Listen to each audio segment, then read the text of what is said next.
আসসালামু আলাইকুম রহমতুল্লাহি অবরকাতুহ।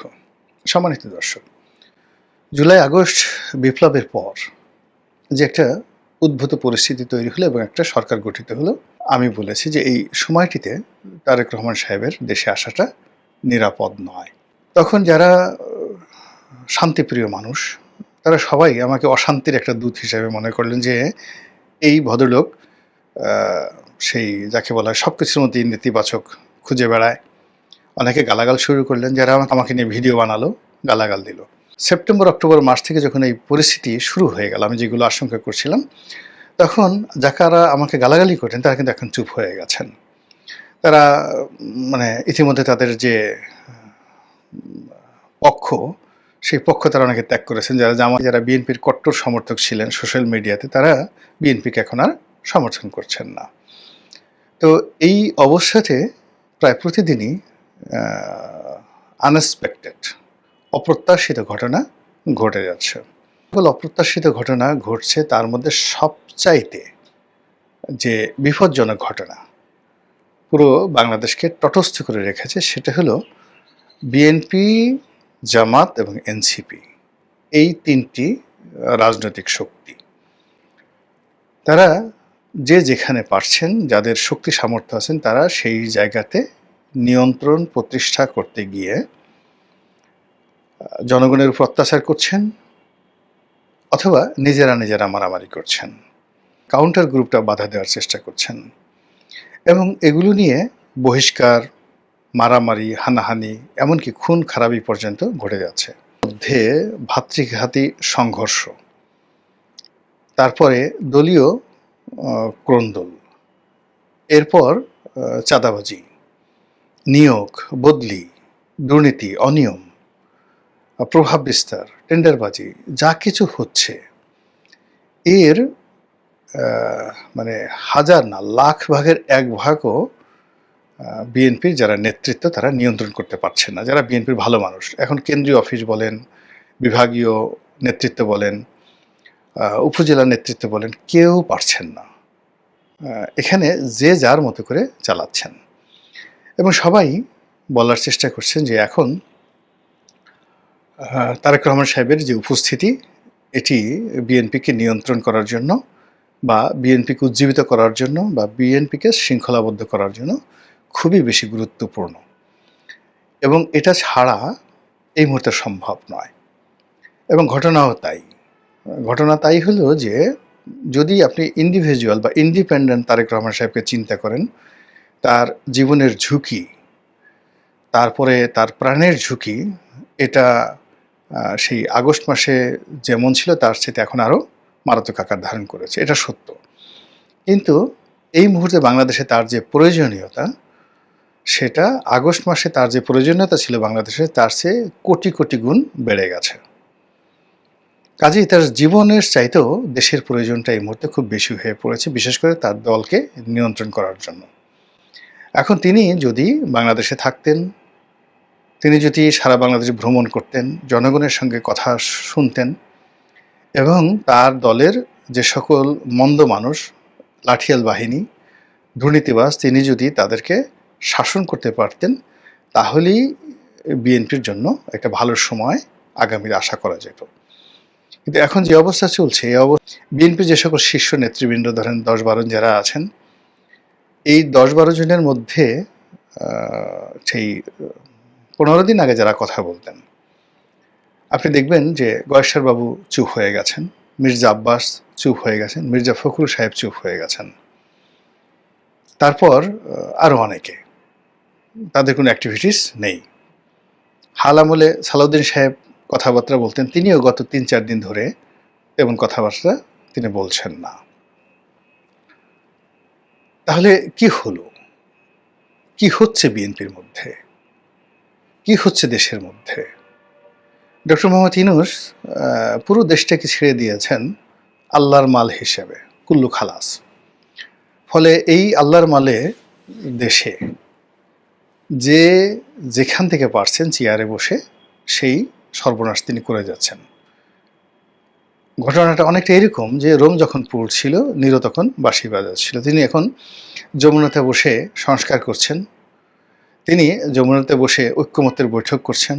ঠিক এরকম একটা অবস্থায় তিনি পুরো দেশটাকে আল্লাহর মাল রূপে ছেড়ে দিয়েছেন। আর এই সুযোগ নিয়ে আপনি এই ঢাকা শহর থেকে শুরু করে সারা বাংলাদেশ সূর্য ডোবার সঙ্গে সঙ্গে একটি ভয়াবহ ভূমিতে পরিণত হচ্ছে, রীতিমতো জঙ্গলে পরিণত হচ্ছে। মহাসড়কে ডাকাতি হচ্ছে এবং গ্রাম্য রাস্তা থেকে শুরু করে জেলা ডিস্ট্রিক্ট বোর্ডের যে রাস্তাগুলো রয়েছে সেখানে গাছ ফেলে ডাকাতি করা হচ্ছে। ডাকাতির সঙ্গে সঙ্গে ঘুষ, দুর্নীতি, মামলা সব কিছু চলছে। আর এই যেহেতু ক্ষমতার যে বলয়, সেই বলয়টা এখন রাষ্ট্রের হাত থেকে আমজনতার হাতে চলে গেছে। আর আমজনতার হাতের মধ্যে যারা সবচেয়ে বেশি সংগঠিত, সেই বিএনপির হাতেই ক্ষমতার পরিচালন ব্যয়টা বেশি এবং বিএনপি সেই বদনাম হয়ে যাচ্ছে। আর এই বিএনপিকে নিয়ন্ত্রণ করা থেকে শুরু করে এটিকে সঠিক পথে পরিচালনা করা এবং দলটিকে একটা নির্বাচনের পথে নিয়ে আসা, এই কাজটি তারেক রহমান সাহেব ছাড়া আর কেউ করতে পারবেন না।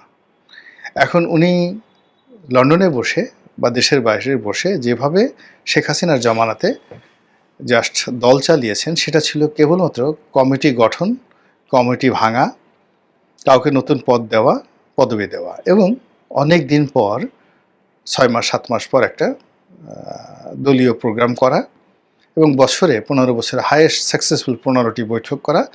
আর সেই অনুষ্ঠানটি করার পরে, সমাবেশ করার পরে শেখ হাসিনার জমানাতে দলীয় নেতাকর্মীদের উপর যে জুলুম, অত্যাচার, মামলা মোকদ্দমা চলত, আবার 6 মাস কোনো খোঁজখবর নেই। এই 6 মাস দেখা গেল রুহুল কবির রিজভী সাহেব ওই অফিসে একা বসে থাকতেন, 4-5 জন লোক তার সাথে থাকতো। তো সেই যে জায়গা, সেটা তিনি লন্ডনে বসে এইভাবে করতেন। কিন্তু এখন তো সেটা না। এখন তো ক্ষমতা তার দলের হাতে, তার দলের এমপি প্রার্থীর হাতে, তার দলের চেয়ারম্যান প্রার্থীর হাতে, উপজেলা চেয়ারম্যান প্রার্থীর হাতে, এবং এইগুলো তাকে শক্ত হাতে নিয়ন্ত্রণ করতে হবে এবং সেই ফাঁদে বিএনপি আলটিমেটলি পড়ে গেছে। এখন এখান থেকে বিএনপিকে উদ্ধার করার জন্য তারেক রহমান সাহেবকে এসে কাজ করতে হবে, অথবা তাকে মানে দলের নেতৃত্ব থেকে দূরে থাকতে হবে, দায় দায়িত্ব ছেড়ে দিতে হবে। কিন্তু দায় দায়িত্ব নিয়ে তিনি কোনো অবস্থাতে, এই অবস্থাতে লন্ডনে থাকলে তিনি পারবেন না, তাকে দেশে আসতেই হবে। এইভাবেই কিন্তু একটা ফাঁদ তৈরি করা হয়েছে। এখন এই সময়টা তার জন্য নেতৃত্বের যাকে বলা হয় এসিড টেস্ট। তিনি সাহস করে দেশে আসবেন, দলের হাল ধরবেন, দুর্নাম বদনাম রোধ করবেন এবং দলকে সংগঠিত করে তিনি নির্বাচনের জন্য প্রস্তুত করবেন, বিজয়ী হয়ে সরকার গঠন করবেন। এটা হলো ওয়ান অপশন। আর দ্বিতীয় অপশন হলো তিনি যেখানে আছেন সেখানে থাকবেন, তার দল যা কিছু করছে তাই সেভাবে করবে এবং এটা অটোমেটিক্যালি মানে স্বয়ংক্রিয়ভাবে তাকে যে পরিণতির দিকে নিয়ে যায় তিনি সেই পরিণতি গ্রহণ করবেন। কিন্তু বাংলাদেশে এখন এই যে দল আন্দোলন করে, লড়াই করে, সংগ্রাম করে ডক্টর মোহাম্মদ ইউনূসের কাছ থেকে নির্বাচন আদায় করে, তারপর শেষে সেই নির্বাচনে বিজয়ী হয়ে, তারপর শেষে একটা সরকার গঠন করে সেই সরকারের তারেক রহমান সাহেব প্রধানমন্ত্রী হবেন এবং প্রধানমন্ত্রী রূপে তিনি বাংলাদেশের ঢাকা এয়ারপোর্টে আসবেন, 20 লক্ষ লোক তাকে রিসিভ করবে। এটা শুয়ের পিছন দিয়ে একটা উট ঢোকা যতটা কঠিন, তার চেয়ে অসম্ভব একটা বিষয়, সম্ভবই না এটা। কিন্তু পরিস্থিতি এই পর্যায়ে চলে গেছে, ফলে ওনাকে দল টিকাতে হলে, প্রধানমন্ত্রী হতে হলে, বাঁচাতে হলে ওনাকে আসতেই হবে। There is no way. এখন সমস্যাটা হলো তিনি হয়তো আসার কথা চিন্তা ভাবনা করছেন, তার দলও আসার কথা চিন্তা ভাবনা করছে, কিন্তু তাকে ভয় দেখানো হচ্ছে এবং যারা ভয় দেখাচ্ছেন যে তিনি যদি আসেন তিনি অ্যাসাসিনেটেড হতে পারেন, অর্থাৎ তাকে মেরে ফেলা হতে পারে, তার প্রতি আঘাত আসতে পারে, জন এফ কেনেডির মতো তাকে গুলি করা হতে পারে, তার প্রতি বোমা নিক্ষেপ করাটা হতে পারে বেনজির ভুট্টোর মতো, এবং তিনি শেষ হয়ে যাবেন। এই কথাগুলো অহরহ বিভিন্ন মাধ্যম থেকে বলা হচ্ছে, মূলত তাকে যাকে বলা হয় বাংলাদেশে আসা থেকে বিরত রাখার জন্য। এবং তিনি যদি না আসেন, এই মুহূর্তে বিএনপির তো অন্য কোনো নেতৃত্ব নেই যার কমান্ডে পুরো বিএনপি চলে। এই মুহূর্তে বিএনপির অন্য কোনো বিকল্প নেই, তারেক রহমানের বিকল্প নেই, যে কিনা এই দলটা চালাতে পারে।